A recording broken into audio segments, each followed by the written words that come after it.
Hello everyone, welcome back to my channel. आज हमारा हिंदी की जो टेस्ट सीरीज़ चल रही है आर री एग्ज़ाम के लिए, उसमें हमारा आज तीसरा टेस्ट है। तो आज हम ये टेस्ट कंप्लीट करेंगे और इससे पहले 2 टेस्ट हो चुके हैं। तो जिन्होंने टेस्ट नहीं लगाया है, जो न्यू स्टूडेंट हैं, तो वो प्लीज़ अपने 2 टेस्ट भी कवर कर लें, ठीक है।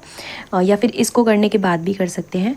और आप अपना कॉपी पेन लेकर के बैठें ताकि आप ये बता पाएँ कि कितने आपके सही थे, ठीक है। तो आप कमेंट बॉक्स में बताइएगा कि आपने कितने क्वेश्चन 60 में से सही किए हैं। चलिए स्टार्ट करते हैं। पहला जो क्वेश्चन है वो है यहाँ पर निम्नलिखित में विशेषण पद है। ऑप्शंस दे रखे हैं उपासना, ऑप्शन नंबर बी है आपका उद्गार, ऑप्शन नंबर सी है आपका आयत लोचना और ऑप्शन नंबर डी है वंदना, ठीक है। तो आपको बताना है कि विशेषण पद कौन सा है। तो विशेषण पद जो इसमें से हो जाएगा वो सी हो जाएगा, यानी कि आयत लोचना, ठीक है। जबकि उपासना उद्गार ये जो है ये आपके विशेष्य हैं।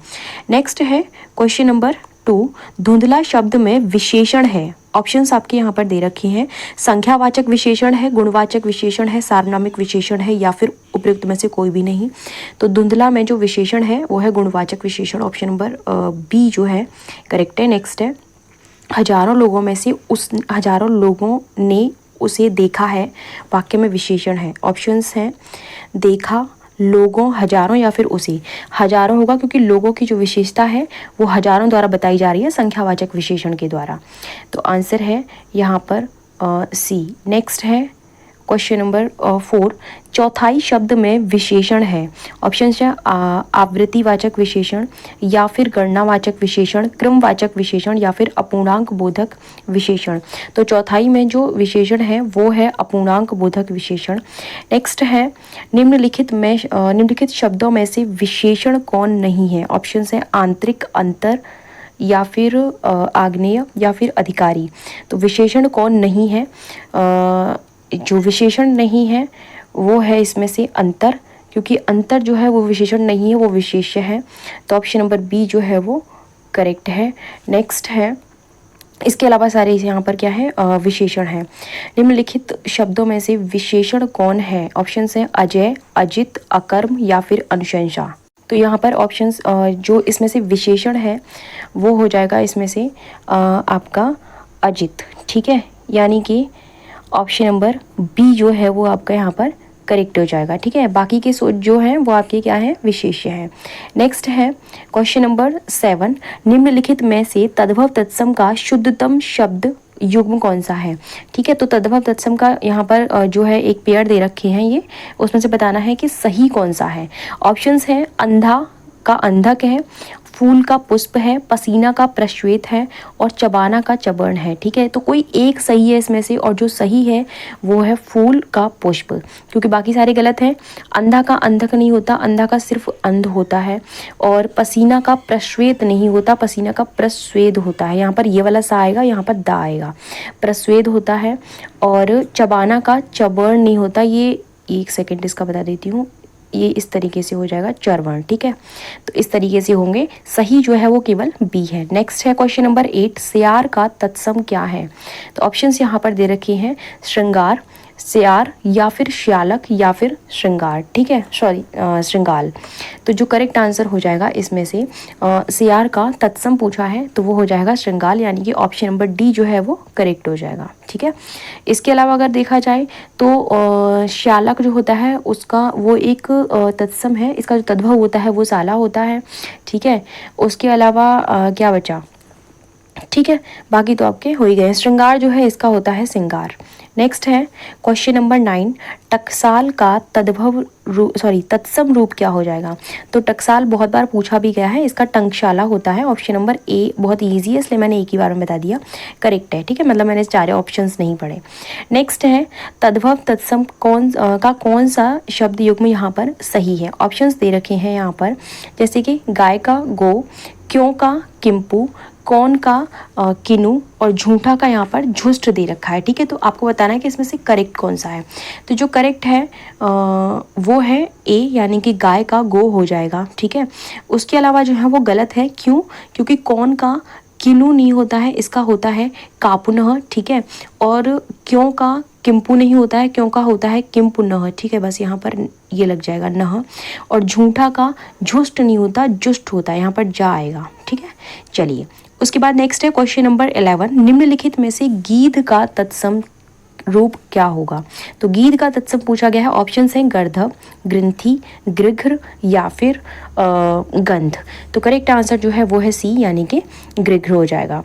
नेक्स्ट है क्वेश्चन नंबर 12, निम्नलिखित में से तद्भव तत्सम का कौन सा शब्द युग्म सही है। ऑप्शन हैं चिड़िया, चटर्क, पोथी का पुस्तक, मौसी का मातृजा और तुम का तुस्मेव। बताना क्या है हमें कि इसमें से कौन सा शब्द युग्म सही है। ठीक है, तो देखिए जो सही है ना वो है आपका पोथी का पुस्तक हो जाएगा, बस ये सही है, क्योंकि पोथी जो है वो आपका तद्भव है और पुस्तक इसका तत्सम है। बाकी सारे गलत हैं। क्यों गलत है वो देख लेते हैं। चिड़िया का जो है, चिड़िया का चटर्क होता है। ठीक है, सॉरी ये गलत लिया, चटक होता है केवल, ये हो जाएगा। ठीक है, उसके अलावा मौसी का मातृजा नहीं होता, मौसी का होता है मातृश्वसा। ठीक है, एक सेकंड में इसको भी बता देती हूँ, इस तरीके से आएगा एंड में। ठीक है, उसके अलावा तुम का तुष्मेव नहीं होता है, तुम का होता है सिर्फ तुष्मेव। ठीक है, अब सही है सारे। नेक्स्ट है क्वेश्चन नंबर 13, भतीजा का तत्सम शब्द निम्नलिखित में से कौन सा होगा। तो ऑप्शंस दे रखे हैं भ्रम, भ्रातृज्य, भ्राता या फिर भ्रातेज्य। तो जो भतीजा का तत्सम होता है वो हो जाएगा भ्रातृज्य, यानी कि ऑप्शन नंबर बी जो है वो करेक्ट हो जाएगा। ठीक है, और अगर भतीजी का पूछा जाए तो यहाँ पर डी हो जाएगा। ठीक है, चलिए नेक्स्ट है क्वेश्चन नंबर, भ्राता भाई का होता है, आप सभी को पता है। ठीक है, उसके बाद नेक्स्ट जो है, अधोलिखित में से कौन सा शब्द तत्सम नहीं है। यहाँ पर तत्सम नहीं है ये बताना है। ऑप्शन हैं तस्कर, ध्यान, बोध या फिर हाथ। तो ये बहुत इजी सा है, इसका आंसर हो जाएगा डी, यानी कि हाथ जो है वो तत्सम नहीं है। ठीक है, क्योंकि हाथ का जो तत्सम होता है ना वो हस्त होता है। ओके, चलिए उसके बाद नेक्स्ट है क्वेश्चन नंबर 15, शुद्ध वाक्य छांटना है। यहाँ पर ऑप्शंस दे रखे हैं, मुझसे यह काम संभव नहीं हो सकता। ऑप्शन नंबर बी है, वह बिल्कुल बात करना नहीं चाहती थी। ऑप्शन नंबर सी है, मैं आपकी भक्ति करता हूँ। ऑप्शन नंबर डी है, बाघ और बकरी एक घाट पानी पीती हैं। तो क्या बताना है हमको, इसमें से शुद्ध वाक्य हमें बताना है कौन सा है। जो शुद्ध वाक्य वो होगा, वह बिल्कुल बात नहीं करना चाहती थी। ऑप्शन नंबर बी करेक्ट हो जाएगा। नेक्स्ट है क्वेश्चन नंबर 16, निम्नलिखित वाक्यों में से अशुद्ध बताना है। अब यहाँ पर गलत वाक्य जो है वो बताना है। ऑप्शंस हैं, श्रीमती गांधी भारत की प्रधानमंत्री थी। ऑप्शन नंबर बी है, मेरे ऊपर कृपा करें। ऑप्शन नंबर सी है, मेरे घर के सामने पाठशाला है। ऑप्शन नंबर डी है, वहाँ भारी भीड़ थी। तो क्या पूछा है, अशुद्ध पूछा है। देखो मेरे ऊपर कृपा करें कभी नहीं होता, मुझ पर कृपा करें जो है ये करेक्ट हो जाएगा। ठीक है, मुझ पर कृपा करें, तो ऑप्शन नंबर बी यहाँ पर आंसर है। नेक्स्ट है, निम्न में से वर्तनी की दृष्टि से अशुद्ध शब्द कौन सा है। ऑप्शन दे रखे हैं, आनुषंगिक, दायित्व, आध्यात्मिक या फिर ऐतिहासिक। तो क्या पूछा है, अशुद्ध। ये बहुत ही ईजी है, आपने कई बार पढ़ा भी होगा। ऐतिहासिक कभी नहीं होता है, हमेशा क्या होता है, ऐतिहासिक होता है। ठीक है, तो इस तरीके से एक बार आप देख लीजिए, ऐतिहासिक हो जाएगा। ठीक है, उसके बाद बाकी सारे जो हैं वो सही हैं। नेक्स्ट है क्वेश्चन नंबर 18, शुद्ध शब्द कौन सा है इनमें से। ऑप्शंस दे रखे हैं, अनाधिकार, ऑप्शन नंबर बी है अहिल्या, ऑप्शन नंबर सी है उपर्युक्त, ऑप्शन नंबर डी है आपका अंतर्ध्यान।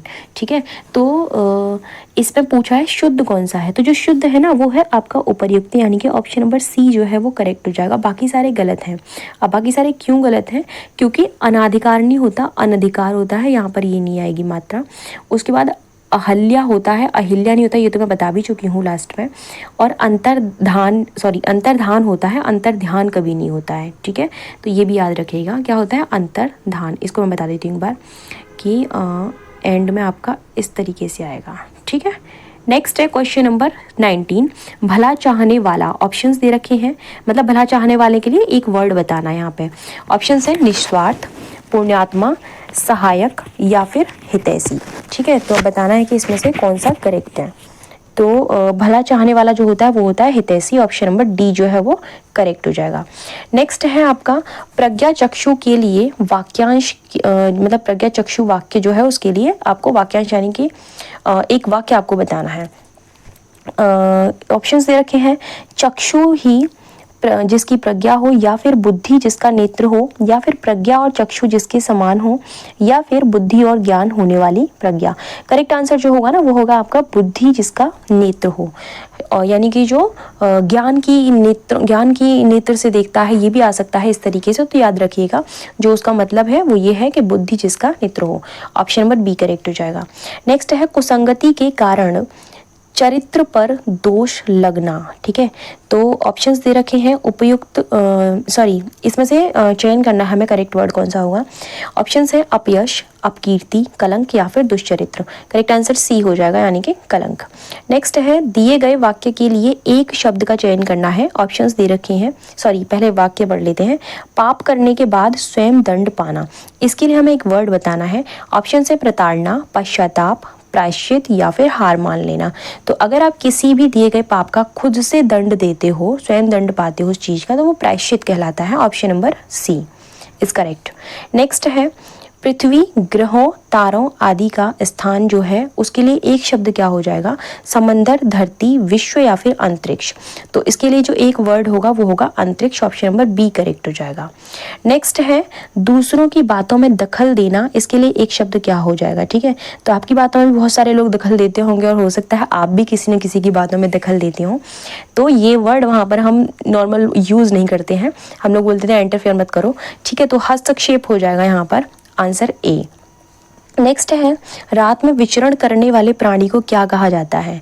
तो जो रात में विचरण करने वाले प्राणी होते हैं, ऑप्शंस दे रखे हैं निशाकर, बनकर, तमचोर या फिर निशाचर। तो करेक्ट आंसर जो होगा ना वो डी होगा, यानी कि निशाचर। Option number D is correct. Next है सन्मार्ग शब्द का विलोम क्या हो जाएगा। सन्मार्ग का विलोम के लिए ऑप्शंस दे रखे हैं सहज मार्ग, सुमार्ग, अमार्ग या फिर कुमार्ग। तो सन्मार्ग के लिए हो जाएगा कुमार्ग, यानी कि ऑप्शन नंबर डी जो है वो आपका करेक्ट हो जाएगा। ठीक है, ये सही है। उसके बाद नेक्स्ट है क्वेश्चन नंबर 27, लंबी योग साधना से उसका ओजस्वी चेहरा देखते ही बनता था, रेखांकित शब्द का विलोम क्या हो जाएगा। तभी यहाँ पर ना रेखांकित शब्द इसमें दिया नहीं है, लेकिन इसका ये हो जाएगा ओजस्वी। ठीक है, इसका बताना है हमको।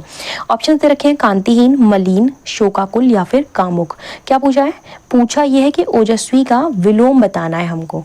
ठीक है, तो जो ओजस्वी है उसका विलोम बताइए क्या होगा, कांतिहीन होगा या फिर मलिन होगा। तो आंसर हो जाएगा आपका कांतिहीन। ऑप्शन नंबर ए जो है वो आपका करेक्ट हो जाएगा। ठीक है, उसके बाद नेक्स्ट है क्वेश्चन नंबर 28। इसका निस्तेज भी हो सकता है, ओजस्वी का निस्तेज भी होता है। नेक्स्ट है निम्नलिखित में से कौन सा विलोम युग्म सही नहीं है। ठीक है, तो विलोम शब्द के यहाँ पर कुछ पेड़ दिए गए हैं, उनमें से हमें कौन सा इनकरेक्ट है वो बताना है। ऑप्शन है भद्र, अभद्र, भय, साहस, मूढ़, ज्ञानी, मान्य, धान्य। बताना क्या है हमें जो करेक्ट नहीं है। तो देखिए मान्य का धान्य नहीं होता, मान्य का होता है अमान्य। यही जो है हमारा गलत है बस, खाली बाकी सारे हमारे सही हैं। तो आंसर आपका डी हो जाएगा। उसके बाद नेक्स्ट है क्वेश्चन नंबर 29, रुग्ण का विलोम शब्द क्या होगा। तो रुग्ण का विलोम ऑप्शंस दे रखे हैं स्थूल, बीमार, स्वस्थ या फिर कर्मठ। तो रुग्ण का विलोम क्या हो जाएगा, स्वस्थ हो जाएगा। ऑप्शन नंबर सी जो है वो करेक्ट हो जाएगा। बाकी के देखते हैं, स्थूल का क्या होता है विलोम, सूक्ष्म होता है। और आलसी किसका है, आलसी का है कर्मठ। ठीक है, और क्या बचा आपका, बाकी तो सारे हो गए ना। ठीक है, उसके बाद नेक्स्ट है थोक का पर्यायवाची है। ऑप्शंस दे रखे हैं यहाँ पर परचून, थाक, थोया या फिर पर्यायिक। तो यहाँ पर जो थोक का पर्यायवाची होगा वो होगा थाक। Option number B is correct. Next है क्वेश्चन नंबर 31, इनमें बसंत का पर्यायवाची कौन सा नहीं है। ऑप्शंस दे रखे हैं ऋतुराज, कुसुमाकर, पराग या फिर ऋतुपति। तो बसंत का पर्यायवाची कौन सा नहीं है ये बताना है। तो यहाँ पर जो पराग है ना ये बसंत का पर्यायवाची नहीं है। ओके, याद रखिएगा सी जो है आपका करेक्ट हो जाएगा। ठीक है, अब पराग किसका होता है, तो पराग पुष्परज है ना, इसके जो पर्यायवाची हैं पुष्परज, रज, ये इसके पर्यायवाची होते हैं।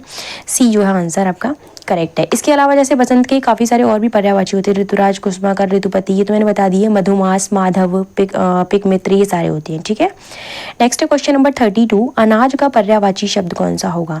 तो जो अनाज का पर्यायवाची है ऑप्शन दे रखे हैं चाह, शस्य, सलिल या फिर रूपा। तो अनाज का पर्यायवाची होता है शस्य। शस्य। ऑप्शन नंबर बी जो है करेक्ट हो जाएगा। सलिल नीर का होता है, पानी का। नेक्स्ट है दुर्गा का पर्यायवाची। ऑप्शंस दे रखे हैं भारती, धात्री, श्री या फिर ज्योत्सना। तो दुर्गा का पर्यायवाची क्या होता है? धात्री। याद रखेगा, इसमें कंफ्यूज जाते हैं, ठीक है, तो इसमें भूलना नहीं। जो चीज़ें ऐसी जिनमें कंफ्यूजन हो सकता है उनको एक जगह नोट कर लीजिए। तो दुर्गा का पर्यायवाची होता है धात्री। बाकी के जो बचे जैसे श्री, श्री किसका होता है? श्री लक्ष्मी का होता है, ठीक है। ज्योत्सना चांदनी, चांदनी का होता है। भारती किसका होता है? भारती सरस्वती का होता है, ठीक है। नेक्स्ट है क्वेश्चन नंबर 34। कौन सा वाक्य अशुद्ध है? ऑप्शंस दे रखे हैं, मैंने नहाकर पूजा की, मैंने नहा लिया है, या फिर मैंने नहाना है, या फिर मैंने स्नान नहीं किया है। बहुत से लोग ये लैंग्वेज यूज़ करते हैं, मैंने कई बार सुना है कि मैंने ये करना है, मैंने ये मतलब कुछ भी बोले, मैंने खाना खाना है, मैंने वहाँ जाना है, तो ये गलत होता है लेकिन बोलने में। तो पूछा क्या है? अशुद्ध पूछा है। तो यहाँ पर हो जाएगा आपका मैंने नहाना है ना, ये जो है गलत है, क्योंकि मुझे नहाना है सही होगा, ठीक है। ऑप्शन नंबर सी जो है करेक्ट है आंसर, ठीक है। नेक्स्ट है क्वेश्चन नंबर 35। मेधावी शब्द का, यहाँ पर पूछा गया मेधावी शब्द का अर्थ क्या हो जाएगा, ठीक है। तो ऑप्शन है यहाँ पर आज्ञाकारी, दौड़ने वाला, परिश्रमी या फिर प्रतिभाशाली, ठीक है। तो मेधावी शब्द का अर्थ बताइए क्या होगा? मेधावी का होता है प्रतिभाशाली, यानी कि ऑप्शन नंबर डी जो है वो करेक्ट हो जाएगा, ठीक है। समझदार, बुद्धिमान अगर ऑप्शन में आ जाए तो वो भी हो जाएगा। ऑप्शन नंबर डी यहाँ पर करेक्ट है। नेक्स्ट है क्वेश्चन नंबर 36। निम्नलिखित में से शुद्ध वर्तनी का चयन करना है। ऑप्शंस दे रखे हैं यहाँ पर उऋण, उऋण या फिर उऋण या फिर उऋण, ठीक है। तो जो करेक्ट आंसर है यहाँ पर, यानी कि जो शुद्ध वर्तनी है वो हो जाएगा आपका उऋण, ऑप्शन नंबर सी। नेक्स्ट है क्वेश्चन नंबर 37। निम्नलिखित में से शुद्ध वर्तनी का चयन फिर से करना है। ऑप्शन है कर्मनाशा, कर्मनासा, कर्मनाशा या फिर कर्मनासा। तो करेक्ट आंसर है Karmanasha, option number A is correct. Next है क्वेश्चन नंबर 38। क्षणिक का विलोम शब्द क्या होगा? ऑप्शन है अक्षणिक, विक्षणिक, दुर्गम या फिर शाश्वत। तो क्षणिक का अक्षणिक विक्षणिक कुछ मत लगा के आना, गलत हो जाएगा। क्षणिक का होता है शाश्वत, option number D is correct, ठीक है। कृत्रिम का विलोम शब्द क्या हो जाएगा? कृत्रिम का विलोम शब्द ऑप्शंस दे रखे हैं, बहुत बार पूछा गया ये तो, बहुत ज़्यादा बार। सर्गिक, वित्रिमतात्मक या फिर अकृत्रिम या फिर नैसर्गिक, ठीक है। तो अकृत्रिम मतलब आगे आना, बाकी में तो थोड़ा सा आपको कन्फ्यूजन नहीं होगा, लेकिन इन दोनों में ये तो बिल्कुल ही नहीं है, ठीक है। इसका आंसर हो जाएगा नैसर्गिक, option number D is correct. Next है क्वेश्चन नंबर 40। निम्नलिखित में से कौन सा शब्द तर्कस का पर्यायवाची नहीं है, ठीक है। पर्यायवाची नहीं है पूछा है किसका? तर्कस का। ऑप्शन है त्रोण, निशंग, करवाल या फिर तूणीर। तो अगर आपने पहले की, जिन्होंने पहले की दोनों देखी है तो वो तो बता देंगे तुरंत कि कौन सा नहीं है, ठीक है। क्योंकि जो करवाल है वो किसका पर्यायवाची होता है? आंसर इसमें करवाल ही है, पहले तो ये बता देती हूँ। अब करवाल होता किसका पर्यायवाची है? ये होता है तलवार का, ठीक है, जो पहले बता चुकी हूँ मैं। उसके अलावा तर्कस के और भी होते हैं, जैसे कि त्रोण, निशंग, तूणीर, उपासंग, तूड़ी, तूड़, ठीक है, इशुद्धि, ये सारे किसके हैं? आपके तर्कस के। उसके बाद नेक्स्ट है क्वेश्चन नंबर 41। निम्नलिखित में से कौन सा शब्द हिमांशु का पर्यायवाची है, ठीक है। ऑप्शन है सलिल, मतंग, सुरम्य या फिर निशाकर। तो हिमांशु का पर्यायवाची होता है Nishakar, option number D is correct, ठीक है। इसके अलावा इसके और भी होते हैं, निशानाथ, विधु, मयंक, शशांक, शशि, सुधाकर, द्विजराज, मृगांक, इंदु, ये काफ़ी सारे हैं, ठीक है। नेक्स्ट है निम्नलिखित में से कौन सा शब्द अरण्य का पर्यायवाची है? ये तो बहुत ईजी है, सॉरी अरण्य का पर्यायवाची नहीं है। ऑप्शन हैं कांतार, विपिन, सुरभोग या फिर कानन। फटाफट से बता दीजिए करेक्ट आंसर क्या हो जाएगा। सुरभोग जो है ना, सुरभोग इसका पर्यायवाची नहीं होता है, सुरभोग अमृत का पर्यायवाची है। लेकिन अरण्य के देखो और कौन से पर्यायवाची, जैसे कि कांतार, विपिन, कानन, अटवी, जंगल, अरण्य, ये सारे किसके पर्यायवाची हैं? अरण्य की, ठीक है। नेक्स्ट है सब कुछ समाप्त हो गया में प्रयुक्त विशेषण का प्रकार बताइए। ऑप्शंस दे रखे हैं, संख्यावाचक विशेषण है, परिमाण बोधक विशेषण है, गुणवाचक विशेषण है या फिर सार्वनामिक विशेषण है। तो देखिए सब कुछ समाप्त हो गया में जो विशेषण है ना वो है आपका संख्यावाचक विशेषण, यानी कि ऑप्शन नंबर ए जो है वो करेक्ट हो जाएगा। अब आप सोच रहे होंगे कि ऐसा कैसे हो सकता है। देखिए संख्यावाचक विशेषण दो प्रकार के होते हैं, एक होता है निश्चित संख्यावाचक और एक होता है अनिश्चित संख्यावाचक। तो ये वाला जो है ना ये अनिश्चित संख्यावाचक है, क्योंकि यहाँ पे एग्जैक्ट कोई नंबर नहीं दिया है कि 10, 15 इस तरीके से दिए होते हैं तो निश्चित होता है, अदरवाइज वो अनिश्चित है। लेकिन यहाँ सिर्फ संख्यावाचक पूछा है तो आंसर ए हो जाएगा। नेक्स्ट है क्वेश्चन नंबर 44। निम्नलिखित में से कौन सा शब्द तद्भव है? ऑप्शंस दे रखे हैं ओखली, नासिक, तीक्ष्ण या फिर पुत्र। तद्भव पूछा है बता दीजिए, बहुत ईजी है। ठीक है, तो तद्भव जो हो जाएगा वो होगा आपका ओखली। ठीक है, ओखली का जो वो होता है तत्सम वो क्या होता है, वो होता है उल्लूखन। ठीक है, ऑप्शन नंबर ए करेक्ट हो जाएगा। बाकी जो है जैसे तीक्ष्ण का होता है तीखा, पुत्र पुत्र का जो है मतलब पुत्र भी तत्सम है ना, तो इसका आपका पूत हो जाएगा। ठीक है, नेक्स्ट है क्वेश्चन नंबर 45, दोपहर के बाद का दिन क्या कहलाता है? ये तो बता चुकी हूँ पहले भी, अपराह्न कहलाता है। ठीक है, मध्याह्न दोपहर का समय कहलाता है और दोपहर से पहले का पूर्वाह्न कहलाता है। ठीक है, नेक्स्ट है 46, मितव्यय का विलोम क्या होगा? ऑप्शंस दे रखे हैं, अपव्यय, अल्पव्यय, कृपण या फिर बहुव्यय। तो मितव्यय का विलोम होता है अपव्यय, option number A is correct. Next है क्वेश्चन नंबर 48, साहित्य अजर अमर है, वाक्य में आए अजर शब्द का अर्थ क्या होगा? ऑप्शंस हैं, जिसे जंग न लगे, या फिर जिसे मृत्यु का भय न हो, या फिर जो कभी बूढ़ा न हो, या फिर जो जर्जर हो गया हो। तो इसका जो करेक्ट आंसर है वो है जो कभी बूढ़ा न हो। ये बहुत बार पूछा गया है, option number C is correct. Next है क्वेश्चन नंबर 49, नीली कमीज वाला लड़का अभी अभी गया है। यहाँ पर रेखांकित पद है, तो रेखांकित पद जो है वो है नीली कमीज वाला लड़का। इतना इसके बारे में बताना है कि वो क्या है, संज्ञा उपवाक्य है, विशेषण उपवाक्य है, या फिर क्रिया विशेषण उपवाक्य है, या फिर प्रधान उपवाक्य है। तो फटाफट से बता दीजिए आंसर क्या होगा। ये थोड़ा सा सोचने वाला है। ठीक है, तो जो करेक्ट आंसर होगा ना, नीली कमीज वाला लड़का, इसके लिए बताना है तो ये हो जाएगा आपका विशेषण उपवाक्य, ऑप्शन नंबर बी हो जाएगा। क्यों? क्योंकि देखो विशेषण उपवाक्य, एक बार इसकी मतलब थोड़ा सा बता देती हूँ। इसकी जो डेफिनेशन होती है ना, वो होती है कि जैसे जो भी कोई ऐसा विशेषण उपवाक्य ना, अपने आप में उसमें एक उद्देश्य भी होना चाहिए और एक विधेय भी होना चाहिए। ठीक है, जो विशेषण का कार्य करता है। अब उद्देश्य और विधेय आपको पता होगा, इंग्लिश में आपने पढ़े होंगे, सब्जेक्ट एंड प्रेडिकेट है ना। सब्जेक्ट यानी कि जिसके बारे में बात हो रही है। ठीक है, और जो बाकी का जितना भी पार्ट बचता है उसको हम प्रेडिकेट बोल देते हैं। तो एग्जैक्टली यहाँ पर भी वैसे ही करते हैं, जैसे कि लड़का हो गया क्या सब्जेक्ट यानी कि उद्देश्य, और जो बाकी का पार्ट है वो विधेय हो जाएगा। नेक्स्ट है क्वेश्चन नंबर 50, विलोम शब्द जो है, विलोम शब्द लिखना है किसके लिए? धनी के लिए। ऑप्शन है ऋण, दरिद्र, लोभी या फिर ऋणदार। तो धनी के लिए दरिद्र हो जाएगा, वैसे निर्धन भी हो सकता है बट यहाँ दरिद्र है, तो करेक्ट आंसर बी हो जाएगा। नेक्स्ट है क्वेश्चन नंबर 51, समानार्थी शब्द लिखिए, किसके लिए? कुबेर के लिए। ऑप्शंस दे रखे हैं, धनराज, न्यूनता, कुबेरी या फिर कृपालु। तो कुबेर के लिए जो होता है, कुबेरी उबेरी मत लगा के आना, आंसर हो जाएगा ए यानी कि धनराज। ठीक है, उसके बाद नेक्स्ट है क्वेश्चन नंबर 52, विशेषण में बदलना है किसको? गति को। ठीक है, तो ऑप्शंस हैं गतिशील, गंतव्य, गमन या फिर गबन। तो गति को अगर आप विशेषण में बदलेंगे तो आंसर हो जाएगा ए यानी कि गतिशील। नेक्स्ट क्वेश्चन नंबर 53, विशेषण में बदलना है किसको? गुलाब को। तो गुलाब को बदलेंगे तो बहुत ही ईजी है, गुलाबी हो जाएगा, आंसर नंबर ए हो जाएगा। नेक्स्ट है 54, विलोम शब्द एकता का विलोम बताना है हमको। ऑप्शन है एकांतर, एक, अनेकता या फिर एकत्र। तो आंसर हो जाएगा इसका क्या? सी यानी कि एकता का अनेकता, ऑप्शन नंबर सी जो है वो करेक्ट हो जाएगा। उसके बाद नेक्स्ट है, ठीक है, नेक्स्ट है वाक्य शुद्ध करना है। यहाँ पर ऑप्शंस यहाँ पर दे रखे हैं, रोटी को काटकर सेब खिलाओ। अब यहाँ ये वाक्य है, इसको शुद्ध करना है, नीचे दिए ऑप्शंस। रोटी को, मैं क्या पढ़ रही हूँ, रोटी बोल दिया मैंने, सॉरी, रोगी हो जाएगा।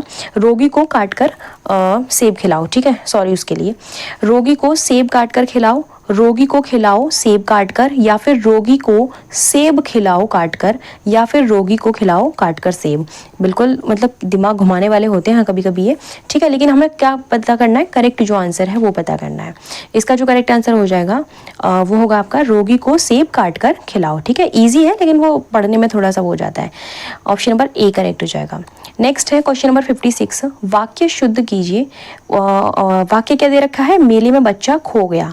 ऑप्शन है बच्चा मेले में खो गया, या फिर बच्चा खो गया मेले में, बच्चा गया खो मेले में, या फिर बच्चा पर मेले खो गया। कोई मतलब नहीं इसका तो। ठीक है, तो बताइए आपको कौन सा सही लग रहा है? ठीक है, तो जो सही हो जाएगा बच्चा मेले में खो गया, आंसर ए जो है वो करेक्ट हो जाएगा। उसके बाद नेक्स्ट है, नीचे दिए गए वाक्यांश के लिए एक शब्द चुनना है। फिर से ऑप्शंस यहाँ पर दे रखे हैं। वाक्य जो है वो है जो सबको जानता हो। ऑप्शंस है सर्वज्ञ, शत्रुघ्न, या फिर वैज्ञानिक, या फिर स्वार्थी। तो जो सबको जानता हो सर्वज्ञ होता है, आप सभी को पता है, ठीक है। स्वार्थी जो अपने ही हित के बारे में सोचता रहता है हमेशा, और शत्रु का नाश करने वाला शत्रुघ्न होता है, ठीक है। चलिए उसके बाद नेक्स्ट है क्वेश्चन नंबर 58। नीचे दिए गए विकल्पों में से ज्येष्ठ का तद्भव ढूंढना है आपको। तो ज्येष्ठ का तद्भव क्या हो जाएगा? जेठ हो जाएगा। पहला ही आंसर ए करेक्ट हो जाएगा। उसके बाद नेक्स्ट है 59। निम्नलिखित में से कौन सा शब्द अनिवार्य का विपरीतार्थक है? तो अनिवार्य का विलोम बताना है। ऑप्शंस है निअनिवार्य, अनअनिवार्य, या फिर औपचारिक, या फिर वैकल्पिक। अनिवार्य का मतलब होता है जो चीज़ जरूरी हो, और वैकल्पिक हो जाएगा कि आपको ऑप्शन दिया गया हो, ऑप्शनल है आपके लिए कि आपको करना है या नहीं करना, ठीक है। तो आंसर आपका डी जो है वो करेक्ट हो जाएगा। नेक्स्ट है दिए गए विकल्पों में से सही वर्तनी का चुनाव करना है। ऑप्शंस यहाँ पर दे रखे हैं आपके कीतव्य निष्ठा, या फिर कर्तव्यनिष्ठा, या फिर कर्तव्यनिष्ठा, या फिर कत्वनिष्ठा। तो करेक्ट आंसर सी हो जाएगा। पढ़ने में ही पता चल रहा है, ऑप्शन नंबर सी करेक्ट हो जाएगा, ठीक है। तो ये पूरा कंप्लीट हो गया है। बताइएगा कितने क्वेश्चंस आपके करेक्ट हैं, ठीक है। और जो मेरे से एक मिस्टेक हो गई थी, रोगी को रोटी बोल दिया था, उसके लिए sorry. Thank you so much for watching my video.